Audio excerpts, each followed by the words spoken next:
Saudações, como vai? Meu nome é Giovanni Braga, nosso canal é Giovanni Braga TV e hoje nós estamos aqui no centro de convenções, no evento do Folha Business, com a presença do governador Renato Casagrande e do presidente do Senado. Nesse exato momento, a fala direcionada para o presidente do Senado. Nosso canal é Giovanni Braga TV, se inscreva, compartilhe nossos vídeos. Nesses últimos 5 anos da história política do país, então nós tivemos aqui no Brasil grandes evoluções a respeito de controvérsias que há em relação às mudanças que aconteceram. Nós tivemos reformas estruturantes, como você bem destacou. Em 5 anos foi feita no Brasil uma reforma previdenciária em 2019, justamente a expectativa de vida do brasileiro. Era evidente que havia necessidade de uma alteração do sistema de contagem de tempo para pensões, para aposentadorias, e isso foi feito para poder dar rigidez fiscal ao país. Obviamente que ninguém pretende, ninguém quer sacrificar direito alheio, mas há uma estrutura coletiva que se sobrepõe a interesses individuais, porque há um princípio básico de direito administrativo, que é a supremacia do interesse público sobre o interesse individual, privado ou particular. Então, a reforma da Previdência foi um marco importante de demonstração de responsabilidade, sobretudo responsabilidade fiscal do país.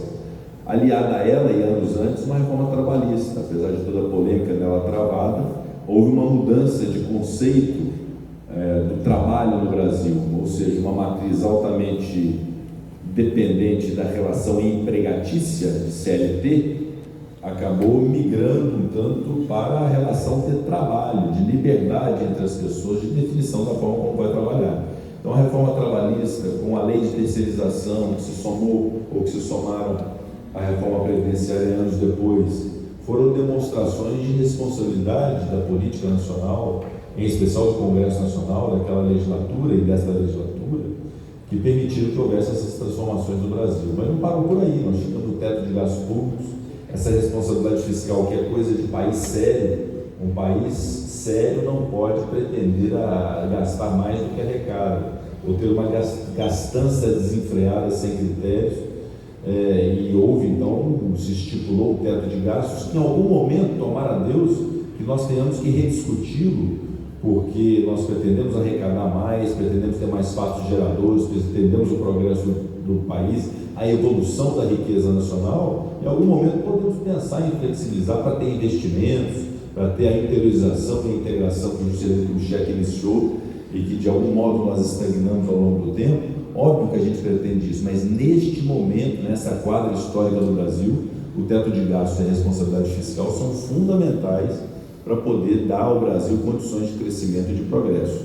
Então, diversas transformações, às quais se somaram também o marco legal do saneamento, a autonomia do Banco Central, uma nova lei de licitações, relatada pelo grande senador, o senador Antônio Anastasia, cujo primeiro suplente está aqui conosco, o senador Alexandre Silveira, que sabe o esforço do Anastasia para aquela lei de licitações, uma nova lei de recuperação judicial e falências, que eu tive a satisfação de relatar no Senado. Então, foram mudanças muito significativas, muito impactantes para o ordenamento jurídico, e ao que eu atribuo que no momento que nós tivemos de crise nacional em função da pandemia e de certa trava na economia, a nossa economia se manteve resiliente em razão dessas transformações que foram feitas e desses marcos legais que deram equilíbrio e, repito, resiliência à economia brasileira em função dessa tempestade toda que nós vivemos. E um ponto, aí eu entro na sua pergunta, desculpe ter me alongado, mas era importante dar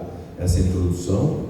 Um ponto muito importante que existe para o desenvolvimento do Brasil é a logística, é o desenvolvimento da forma de escoamento da nossa produção no meu estado de Minas Gerais, as nossas riquezas minerais, muitas delas escoadas através do Espírito Santo, das nossas riquezas do agronegócio, que precisam ter alternativas à matriz rodoviária para o escoamento. E aí vem, ao encontro dessa iniciativa, um projeto de lei de autoria do Senado Federal. Aliás, o Senado Federal, o senador Fabiano Contarato, se faça justiça.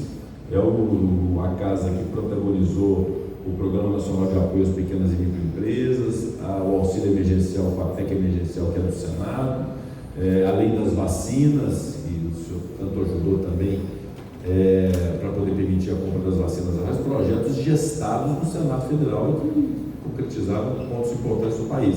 E um deles, esse projeto de lei do Marco Legal das Ferrovias, o PLS 261, muito bem relatado pelo senador Jean Paul Prats, do PT do Rio Grande do Norte, e foi aprovado na semana passada no Senado Federal. Ele basicamente muda a conceituação de regime jurídico de ferrovia, estendendo para as hipóteses de concessão também a possibilidade de autorização. Todos sabem a questão das formas de se ter a participação privada em questões de natureza pública, que se dá por concessão, por permissão ou por autorização. A autorização é a mais precária, é a mais flexível, é a mais fácil de acontecer, e a essência desse projeto é justamente isso: matrizes ferroviárias pequenas, grandes, de boa extensão, poderem ser por concessão, mas também serem por autorização.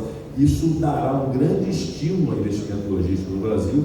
Imagine uma grande empresa que produza soja em algum lugar do país e que queira ter um modal ferroviário, um trecho ferroviário que ligue a uma outra linha de trem maior, eventualmente concedida e não autorizada, será permitido que isso aconteça. Então, é realmente uma transformação importante que vem materializada nesse projeto de lei 2001, e eu tenho plena confiança no desejo da Câmara dos Deputados também de ver a cultura da ferrovia voltar ao Brasil. Nós temos, além do transporte rodoviário, nós dependemos drasticamente do transporte rodoviário, uma malha rodoviária muito precária ainda no Brasil, mas nós temos a alternativa do modelo do sistema ferroviário, assim como do via marítima também, através da BR do Mar, que é o projeto de lei da cabotagem, já aprovado na Câmara e já aprovado numa das comissões do Senado, eu acredito também na sua aprovação no âmbito do Senado Federal. Então são evoluções que são feitas dentro do processo gradativo da evolução de projetos de lei, sem assodamentos, sem atropelos, permitindo a oitiva daqueles que desejam e devem participar desse processo legislativo. Mas eu considero que o projeto de lei 261 do Marco Legal das Ferrovias, aprovado no Senado Federal na semana passada, será sim aprovado na Câmara dos Deputados, devidamente sancionado, e será uma grande contribuição para a logística do país. Obrigado, presidente Rodrigo. E em relação justamente ao novo marco das ferrovias, né, o Espírito Santo, a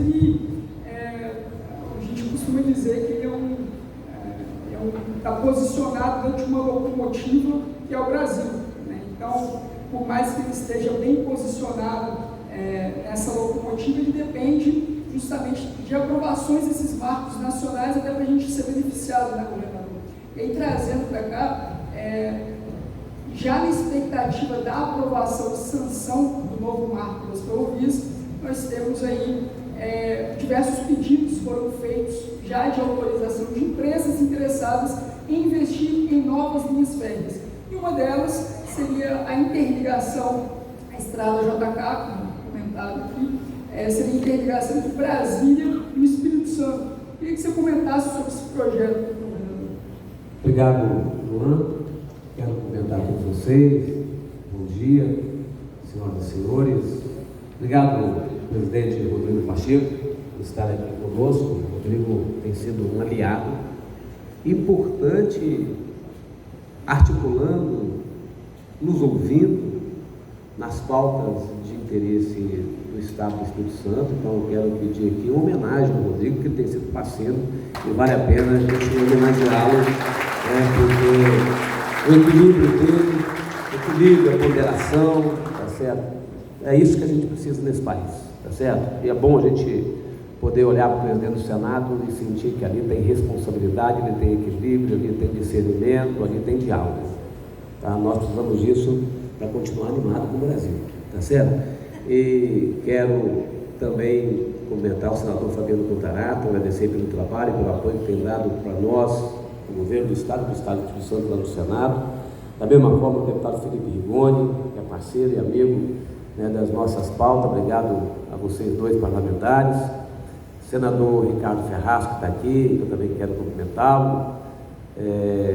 E cumprimento o Marcelo Tué, que está aqui, nosso secretário de Fazenda, e também o Fernando, da Apex, em nome do Fernando, todas as pessoas que estão aqui participando deste debate. De fato, nós temos tido mudanças estruturantes, de regras que ajudam a dar um pouco mais de confiança no marco legal para investimentos e investidores nesse país.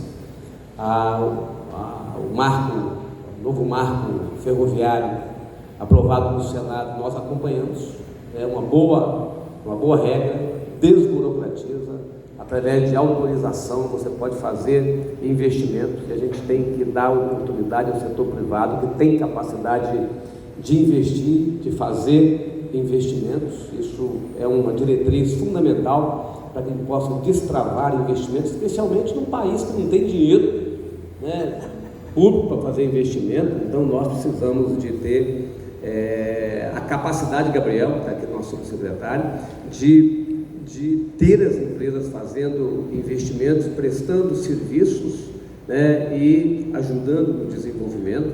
Quero só fazer um contraponto. O presidente Rodrigo Pacheco conhece muito bem o estado do Espírito Santo, mas esse estado, Rodrigo Pacheco, desde 2012, é nota máxima na gestão fiscal, né? Então esse estado aqui tem capacidade de investimento.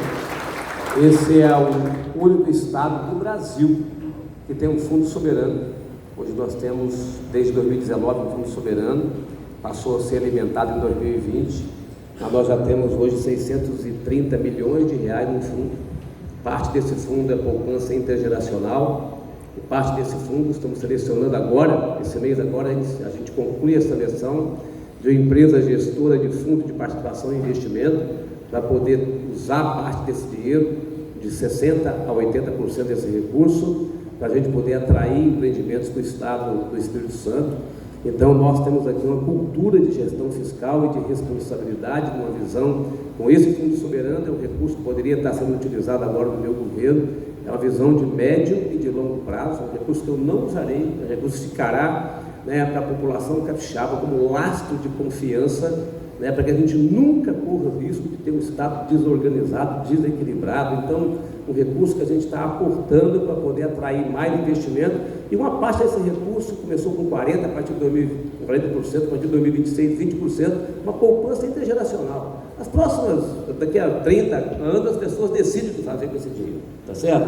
Mas é uma visão de longo prazo. Então, um país que não tem, de fato, recurso, precisa desburocratizar para a gente poder ter investimento. Aqui nós temos parceria no saneamento, temos PPP de saneamento na Serra, Vila Velha, Cariacica, estamos agora fazendo o processo de privatização da ES Gás, depois eu quero falar um pouco mais sobre isso. Foi permitido graças ao novo marco do saneamento básico aprovado no ano passado. E foi importante o marco de saneamento, mas eu quero fazer uma observação só, Luan, você tem razão. As PPPs que nós fizemos não são regidas pelo novo marco de saneamento, já tinham sido feitas. No meu governo passado, nós fizemos da Serra, depois o governador Paulo Artung fez a de Vila Velha, e nós fizemos, antes do marco agora de saneamento, fizemos a de Cariacica, nas regras antigas. O novo marco permitirá que a gente possa avançar ainda mais. E temos, sim, expectativa de que a organização possa fazer investimentos em ferrovia. Está certo o Luan, está certo aqui o Rodrigo, né? A gente tem um país que precisa criar a sua malha ferroviária, a malha, está certo? Que se interliga, está certo? E que possa, de fato, ser vetores de desenvolvimento, de comércio competitivo. Então, assim, nós temos essa expectativa. A PetroCity apresentou essa proposta, estamos inteiramente à disposição deles, de apoiar naquilo que for necessário, infraestrutura pública. Às vezes tem que construir rodovia para chegar ao porto, você tem que fazer investimento para poder sustentar a ferrovia. Mas é importante que nós, capixabas, o presidente Rodrigo Pacheco tem nos ajudado, Fabiano Codrato tem participado, o senador Ricardo Ferraz tem participado. É importante que a gente olhe para um corredor que nós já temos aqui. Nós já temos um corredor, que é o corredor Centro-Leste. Vai lá de Goiás, tá certo? Lá de Anápolis, Triângulo Mineiro, né? Sete Lagoas, né? Estrada de Ferro, Vitória, Minas, e chega aqui no porto, chega aqui Vitória, Cariacica, Serra e chega em Aracruz, tá certo? Uma malha que chega em Aracruz. Esse corredor agora, parte dele é gerenciado pela FCA, pela Ferrovia Centro-Atlântica, e a VLI, que opera, né, esse corredor, e agora está no processo de renovação de outorga, de antecipação da outorga, tá? E nessa antecipação de outorga, é hora da empresa que gerencia, que opera a malha e fazer os investimentos. E nós temos 2 gargalos nesse corredor, que é o gargalo da Serra do Tigre e o gargalo da transposição de Belo Horizonte, né, que tira a competitividade desta ferrovia, tá certo? E nós todos, bancada federal, nós governo, nós sociedade, nós temos de estar, a gente precisa estar unidos neste momento para a gente poder garantir, né, que a empresa que opera e que o governo federal que autoriza, junto com o Tribunal de Contas da União, essa renovação, que seja feito investimento nesses 2 gargalos, para a gente poder ter competitividade nos portos nossos aqui. Nós temos excelentes investimentos portuários, né? Agora aqui com a desestatização da Codesa, com o Porto do Imetame, no norte do estado, aqui em Aracruz, ao norte de Vitória, tá certo? Então, acho que esse é um trabalho importante, que não está dentro do novo marco, porque não é autorização, ele já tem quem opera o corredor, por isso essa articulação é fundamental. Espírito Santo e Minas Gerais, e o presidente tem nos ajudado nesse trabalho. Muito obrigado.